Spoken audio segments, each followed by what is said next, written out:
Welcome, future teachers. Today we'll be looking at using case study as a teaching strategy by Killen, Chapter 12 with Miss T.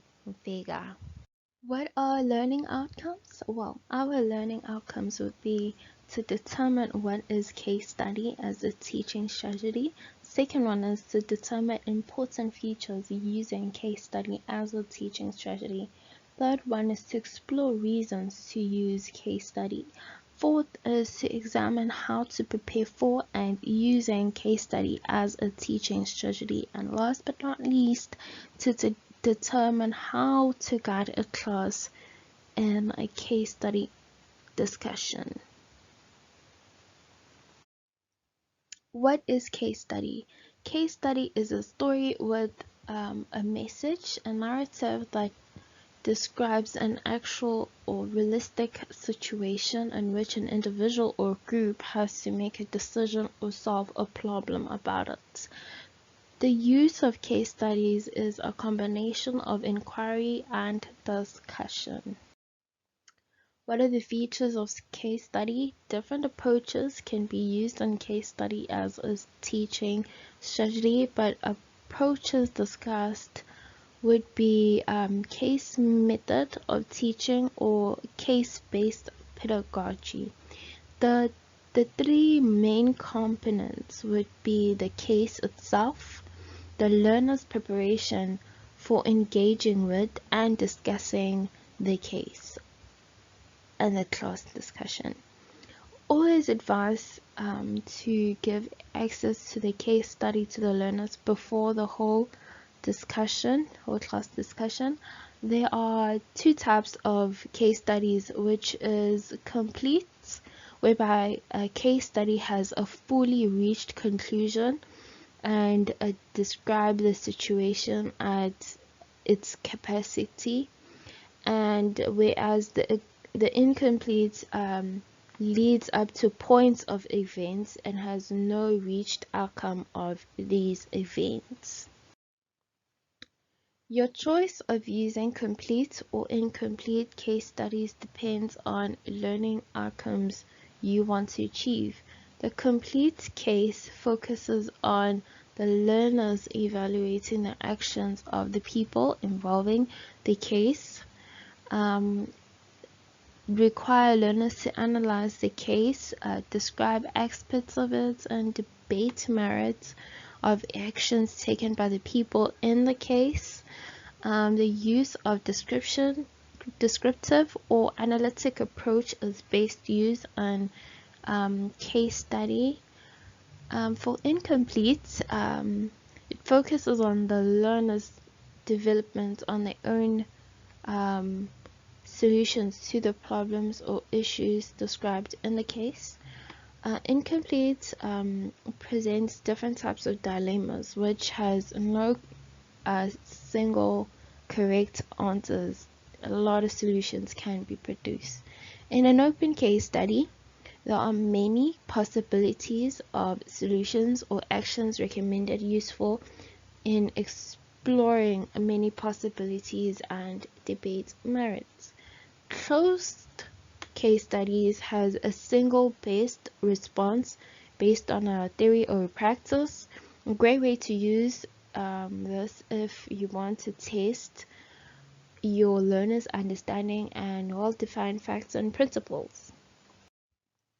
Reasons for using case study. The case method of teaching can provide a very natural way of helping students to learn, exploring the human capacity. Learners are responsible to analyze study cases as an intellectual and an emotional exercise to face realities after formal education.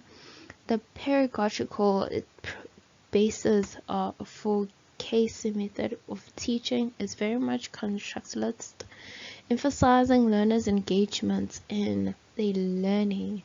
It prepares learners for discussions, building skills needed in a debate and deep understanding and awareness of complex issues. Case studies help learners develop good judgment, and improve analytic thinking.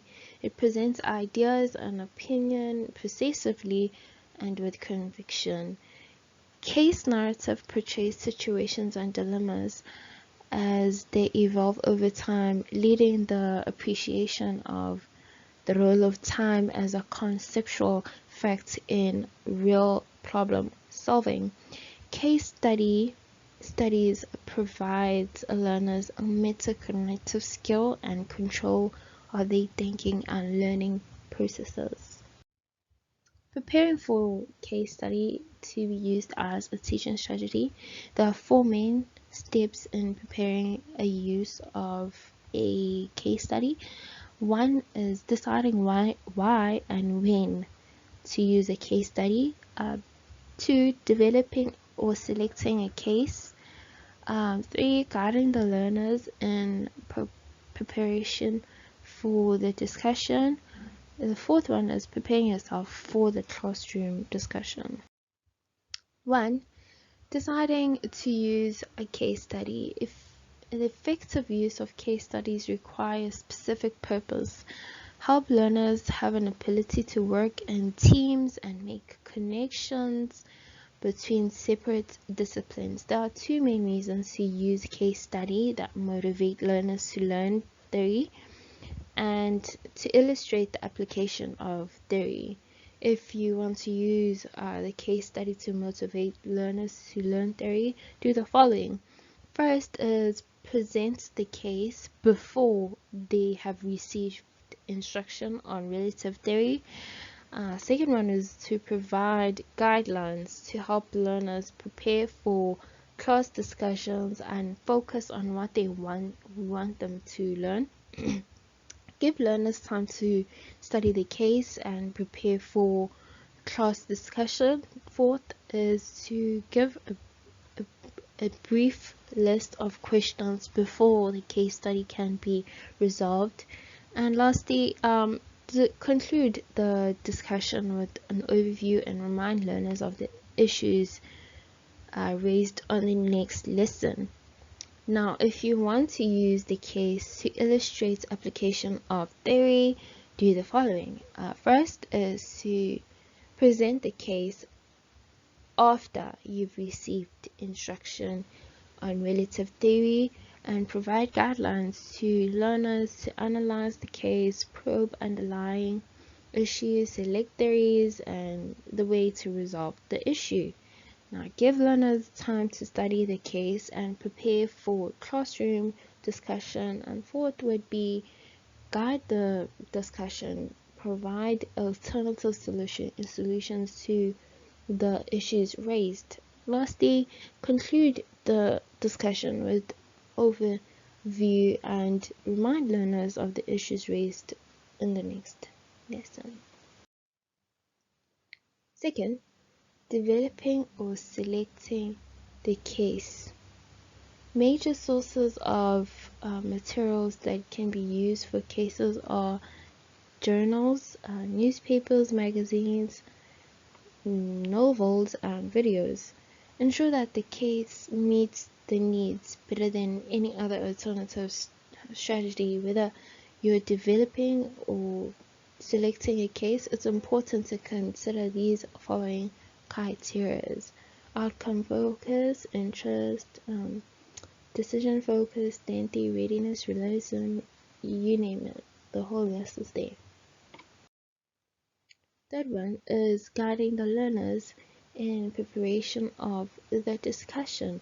This approach to teaching is designed to deliberately involve students in thoughtful preparation for learning and active engagement in learning.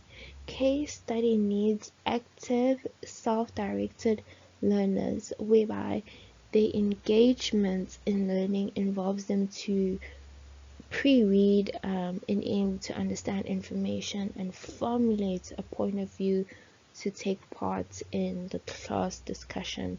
The first thing in the steps would be to review the outcome you are trying to achieve by studying this case. The second is to skim read the case, paying attention to the introduction, to the conclusion, and make a list of main issues, and identify decisions made.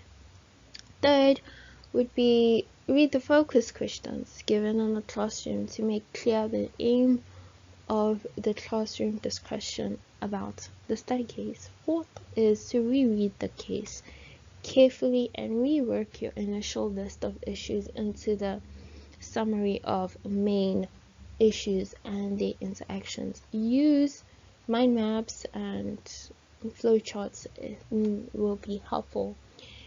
Fifth would be writing a brief statement of the conclusions and recommendations reached. Identify both and long-term consequences.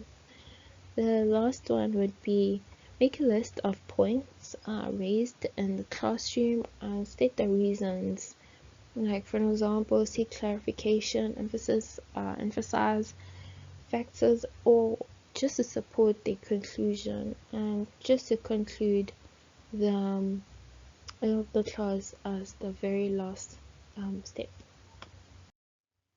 The fourth step, teacher preparation for the classroom discussion, would be first to review outcomes. Set your case study reading tasks supporting learning outcomes to be achieved. The second is preparation of analysis of the case thoroughly.